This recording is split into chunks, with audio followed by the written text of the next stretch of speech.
Welcome, IT changemakers, to the DEX Show with Tim Flower and Tom McGraw. Let's get into it. If manners make a man, as someone said, then he's the hero of the day. We can hear it in his accent when he talks. He's an Englishman in New York, which is my way, ladies and gentlemen, of welcoming our special guest today, an Englishman in New York, Terence Mauri. How you doing, Terence? Hey, Tom. Great to be on the show. Did you like that? Not my rendition of it, which may have been just off, but did you ever like that song? I always quite like that song, I always thought it was very evocative. Sting's song is great. It's one of my favorites. And I grew up in Stratford-upon-Avon, the birthplace of Shakespeare. So I think you have an inner poet in you. Thank you. I was going to say, it's about time someone put Stratford-upon-Avon on the map, right? Exactly. And I have to say, it's great to have you on, because I feel like Tim can maybe vouch for this, right? That if I was to think of a theme, a meta theme for the first quarter of DEX shows of 2025, I'm gonna say disruption. We've done a lot of stuff around Assist 2.0, as listeners will know. We launched the transformation report about AI transformation. And speaking of poet, you're something of the poet of disruption, we might say, Terence, right? When you tell people a little bit about your work. I love the framing. And it's true. I think disruption is one of these words that's misunderstood. It's overused, often becomes a buzzword and loses its specificity. But I'm interested in the upside of disruption, because I think on the other side of disruption, whether that's technology change or talent scarcity or industry convergence, is the upside. And the upside is the opportunity for reinvention, could be a new service, a new product, a new platform. And I think one of the big takeaways today that I want to explore with you guys, with your listeners and viewers, is this idea that we always overestimate the risk of doing something new and always underestimate the risk of standing still. And that's really at the sort of central call to action around disruption. Even job titles are being disrupted, by the way. I had a meeting at the State Department recently, and we exchanged business cards. And on the business card, it said head of uncertainty. Imagine the no pressure.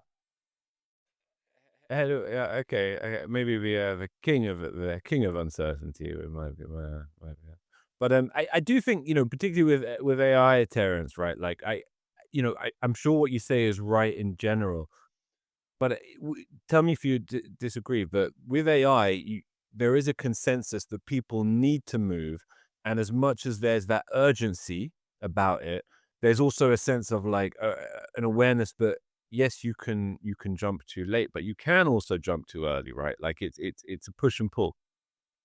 I think we have to avoid what I call artificial idiocy. And as I play on the words AI.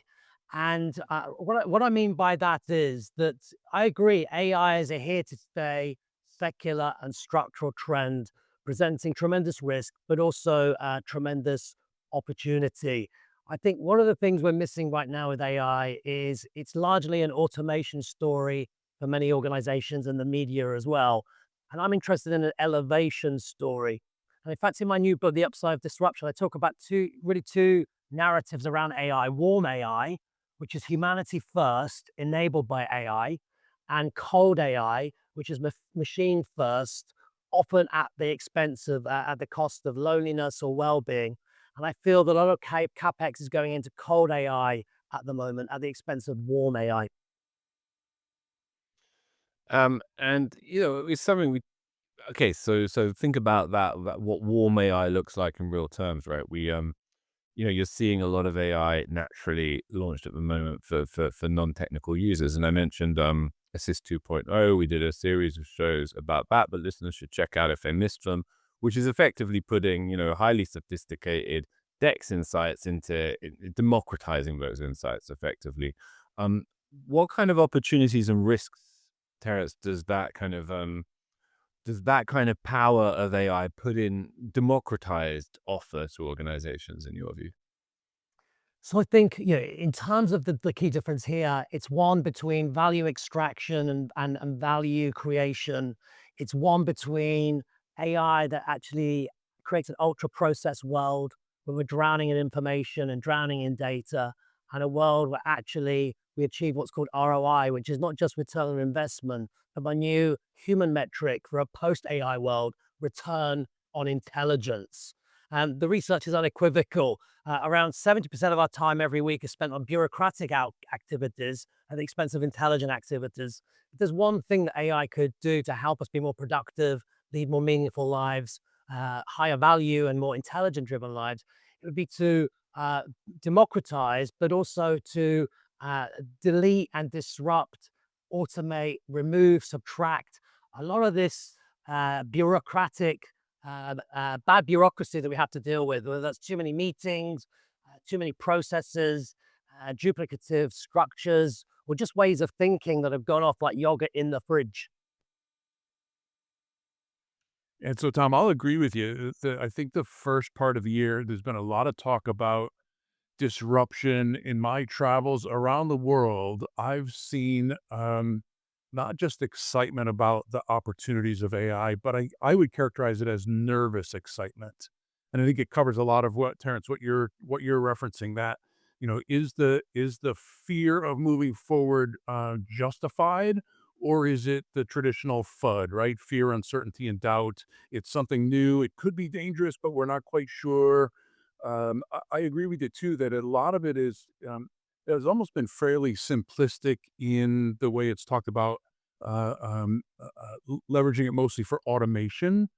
But AI, in my view, is really an advanced way to get information or answer a question, right? We've used Google forever. You Google your question, you get tons of results back.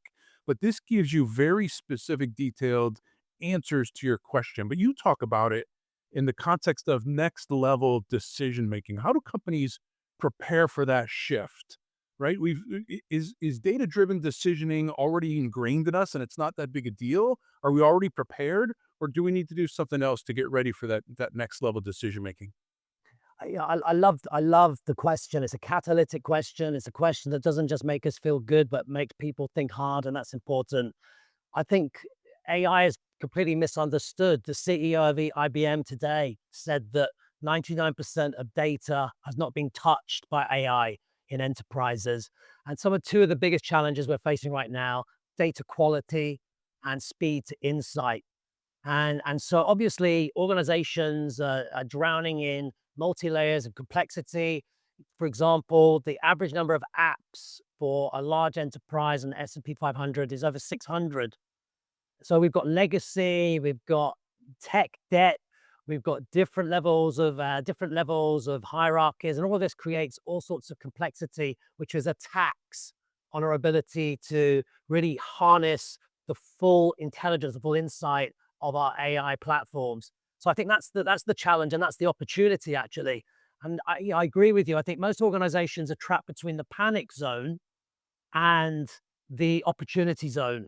The panic zone and the complacency zone. And I think we need to sort of look at a third space, a third zone, which would be the learning zone, the sandbox zone, the iterative zone, the zone where we're really kind of, a simple call to action would be, what's a simple experiment we can do with AI over the next 30 days to create our own AI use case and get started on this journey? That would be a great call to action straight away. So some other things I've been hearing as I travel, kind of divergent thoughts. The first is, we won't need experts anymore. I'll just ask AI. AI will be my intelligence. I won't need intelligent people. I'll just need the artificial intelligence, and I'll rely on that more and more over time. You see that even in Microsoft as they move to using AI to do the majority of their coding. This notion that AI is going to be my full-time intelligence. But on the other hand, the divergent alarm that some experts are starting to set is this concept of AI eating its own tail, and that the model will eventually collapse, that the data it's consuming to make decisions will be the data that was generated by AI. And that data, is it always accurate? We see it often that the questions that are asked into AI result in bad data, or it leverages the wrong information to give you bad answers, and that eventually AI and the models will collapse because it's just all regurgitated bad data. I'm curious what your thoughts are on that kind of that soft skill of asking the right question and deciphering the data that it returns back to determine if it's good or bad. Where what do you feel about the skills that it actually are needed to leverage AI to its fullest? I think one of the interesting perspectives here, and I sort of think about the research by Ethan Mollick, for example, a great researcher on AI, is I think one of the, this kind of idea that too much information leads to a poverty of attention. And I think how we harness this intelligently, so that, the querying, for example, the questioning is a real imperative. I agree. I think in terms of the upside, and I talk about a lot about the upside, using AI as a consultant, as a service, for example, not just as yeah, as a co-pilot, as a co-thinker, as a co-strategist, is where the upside is. But I also think there's a risk of the curse of sameness. And what I mean by the curse of sameness is this really interesting paradox. When everyone's got access to the same cheap AI, the same data, how do you actually differentiate yourself? Um, that's the real dilemma here. That great, we've all been democratized, we've all got access to AI, but then how do you differentiate yourself? It's a genuine question as an individual, as a business, as an enterprise, when you've all got access to the same zero cost AI. And by the way, we know that the cost of AI models has dropped over 280x in the last 2 years. So that's the dilemma that I'm interested in exploring as well, which is actually what will become more scarce when everyone's got access to the same data, the same information, the same democratized AI. Well, actually, what will become scarce is human intelligence, human imagination, empathy, deep trust as opposed to shallow trust. So, two takeaways here. One is be aware of the curse of sameness. And two, what the world needs right now more than ever, a willful contrarianism. I couldn't agree more that the need for empathy, the need for creativity, both in how we interact initially with it, as well as how we analyze the results, what we're going to do with it. I think that's what differentiates us. If we've all got access to the same models, the same data, it's going to be how the human interacts and leverages it and actually uses it to its fullest. These intelligent systems are becoming more conversational, more embedded. I've told this story before, not long ago, preparing for a roundtable that I was participating in. I asked ChatGPT what roles will start to leverage AI more and more, what new roles will develop. And it came back, and one of the items it said was DEX strategist. And in parentheses next to it, it said wink, wink, because that's my title. And it made me sit up and say, now who programmed ChatGPT to have that level of interaction and almost humor, right? So That is I mean, not software as a service, right? what's exciting about that, Tim, is this idea that AI is the worst it will ever be today. AI is the slowest it will ever be today. So imagine yeah. after all another 3 years, 5 years, we don't even have to speak about 10 years. I'm talking about the next 36 months. So I think that's really interesting. And I think alongside that, what we're not talking about enough is the psychological revolution. We're so focused on the technology revolution and the AI revolution, and it's exciting. It sucks up all the oxygen in the room. But we can't actually harness the full potential of that without a psychological revolution. What I mean by that is, if I go into most organizations today, they're still using the same organizational playbooks that they used 100 years ago, quite literally, in the way that they approach the working day, meetings, committees, um, breaking down, bundling and unbundling of jobs. So that's what's interesting to me, and that's the risk and opportunity again, which is we've got this incredible access to superpower now, only limited by our own imaginations, but without that psychological and organizational revolution to support it, we risk artificial idiocy. It's a bit like getting a Ferrari or a Porsche and actually still, only going 5 miles per hour in it because we don't know how to use it. And I think that idiocy is learned over many decades of ingrained process, ingrained hierarchy in our organizations, We're stuck in status quo, so we look at things in the context of what we've done versus Just as the the art of the yesterday. possible and what exactly right. And to get back to this concept of taking those old ideas, those old methodologies, and disrupting them, right? There's some very visible tech leaders right now who have a strong disruption mindset, but that when it's done incorrectly, we can see that disruption can really cause severe havoc, right? So you said that this mindset is a strategy, and mindset can really change how technology is viewed, how it's designed, how it's implemented. Talk about mindset. What mindset do these leaders of digital, call them digital leaders, how do they lead effectively through this disruption and avoid the chaos? Interesting questions, a pivotal question right now, a question of our times. And, I'd spent some time working with Revolut recently, and we know Revolut for, being really a sort of future-ready frontier company in banking and sort of neo-banking. But actually, they're going to start disrupting the telecoms market next.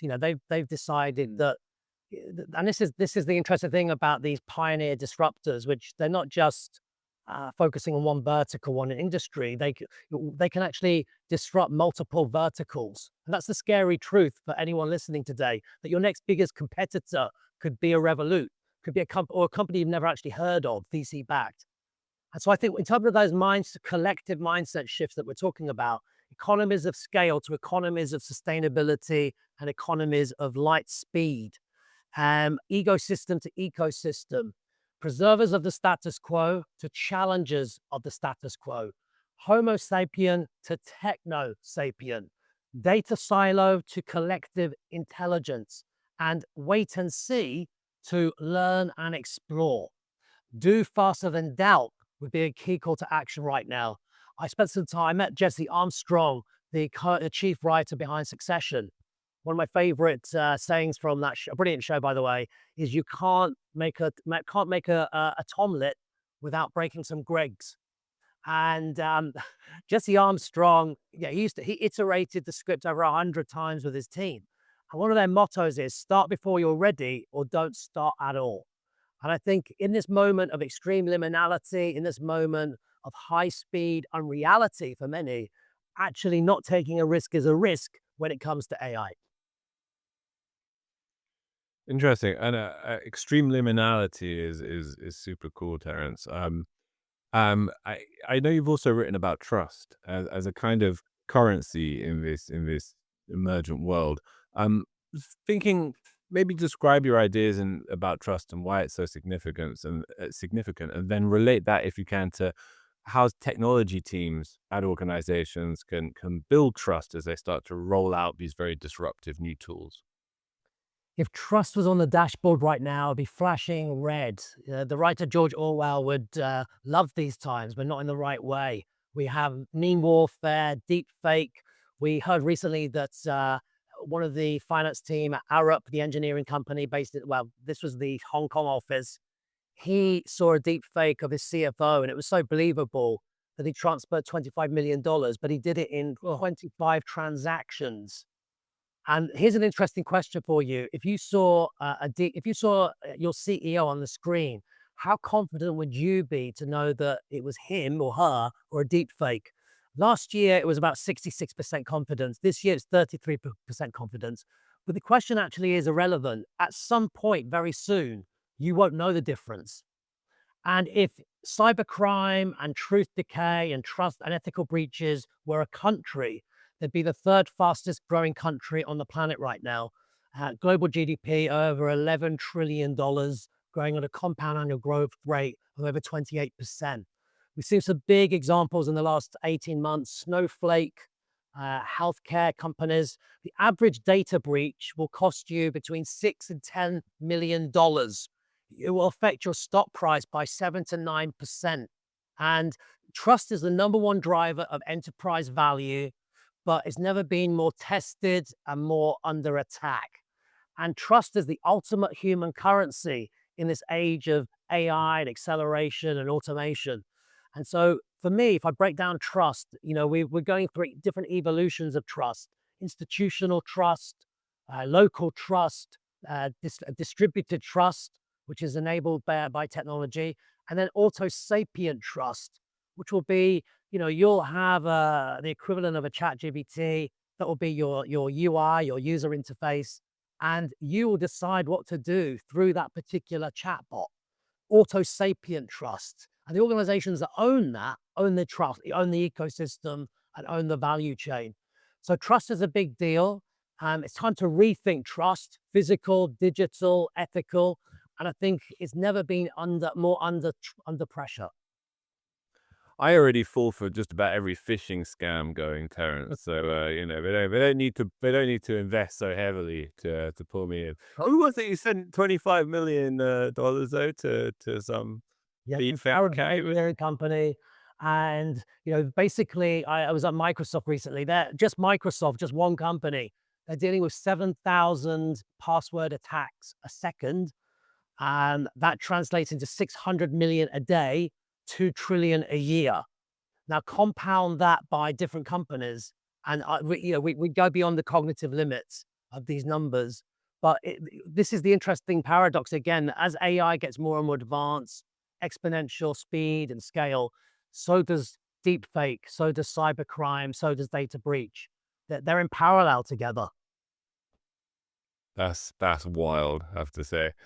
Um, I've kind of touched upon it already, but what's going to separate, what's going to distinguish those technology leaders at organizations who can drive genuine, enduring change, as against those who just react to it and dole it out, take it on the chin? I think what you said there was exactly the right word. Don't react, but respond. And it's about, I called it be proactive, pro-resilient, pro-experimentation, pro-growth. So it's really the pros. And I spoke about this dilemma that most companies are trapped between the panic zone and the complacency zone. Recognize where you are and get into the learning and growth zone. That's the first call to action. The second call to action would be aware of the rubber band effect. Right now, we're all growing, we're stretched, we've got aspirations, but our rubber bands snap back into place very easily. As Tim said right at the beginning, we're kind of prisoners of orthodoxy. We're prisoners of a ton of years of doing things the always done ways. And you can't achieve the full potential of the technology revolution without a leadership revolution. In fact, AI is not just a technology challenge. That's one of the biggest mistakes we can make. It's a leadership challenge. What about below the leadership level, Terence? What about all of us taken together? What's the most important mindset shift that you think is most urgently required on a mass scale as we all seek to sort of successfully navigate this fast changing world? There's a lot of fear out there. We've got fear of missing out, FOMO. We've got fear of becoming obsolete, FOBO. We've got fear of messing up, FOMO. Apart from that, we've got burnout, record levels of burnout costing $1 trillion a year. We've also got bore out. I was at an organization in Paris recently. An employee successfully sued their company for bore out, cognitive underload. And watch out for the rise of bore out. As more and more of parts of our role are kind of automated, bore out, cognitive underload, being bored at work is going to become a real thing. Unless we are rebundling roles in a way that creates new challenges, new meaning, new purpose. So I think, we saw a couple of days ago, Gallup released its latest annual engagement survey, and the score's going down again. I think it's like record levels now in the wrong direction. And my point is, we can't achieve these incredible upsides of disruption without motivated workforces, resilient workforces that have hope. And look, as somebody that comes from Stratford-upon-Avon, it's important today to introduce a new word into the conversation, an ancient English word that hasn't been used for a long time, but I'm going to share it with you for the first time today. It's the opposite of despair. It's called Respair. And Respair is hope in the future, fresh optimism, fresh hope, Respair. And we need an agenda of Respair now. in this 2025, because despite all this disruption around us, there is an upside. Terence, you may have a remarkable repertoire of neologisms and brand new acronyms, but you're speaking a lot of sense, my friend, and it's been a great pleasure to have you on. Very stimulating. Where can people find any upcoming or very recent books you want to plug? Where can people find you and contact you? Well, first of all, thanks for the opportunity to have a great double espresso conversation. And it's refreshing to not just talk about AI, but also some of the risks around that. But I think it's those with the vision and responsibility, and those that have ethical leadership as well, that will really harness the upside. I think, first of all, my new book, The Upside of Disruption, is worth checking out. And number two, my website, terencemauri.com. I'm on LinkedIn all the time, so join my community. And I'm often speaking around the world. Tomorrow I fly to Stockholm to speak to 2,000 business leaders from around the world, all about future readiness muscle. Following week, Barlow World in Johannesburg, Sun City. So I'm always traveling every week to different parts of the world. I'll be in Boston soon as well at MIT. So catch me at a conference as well. Beautiful. And I got to correct myself. I think I said neologism. Neologisms is what I'm sorry. I apologize to everybody for. I was going to clear it every time, but I thought I'd let it slide. With that malapropism, yeah, why not? Why not? A little last nod to Shakespeare. Terence, great pleasure. Maybe see you in Boston when we're out. I'll see you in person soon. Thanks, Tim. To make sure that you never miss an episode, subscribe to the show in Apple Podcasts, Spotify, or your favorite podcast player. And if you're listening on Apple Podcasts, make sure to leave a rating of the show. Just tap the number of stars you think the podcast deserves. If you'd like to learn more about how NextThink can help you improve your digital employee experience, head over to nextthink.com. Thank you so much for listening. Until next time.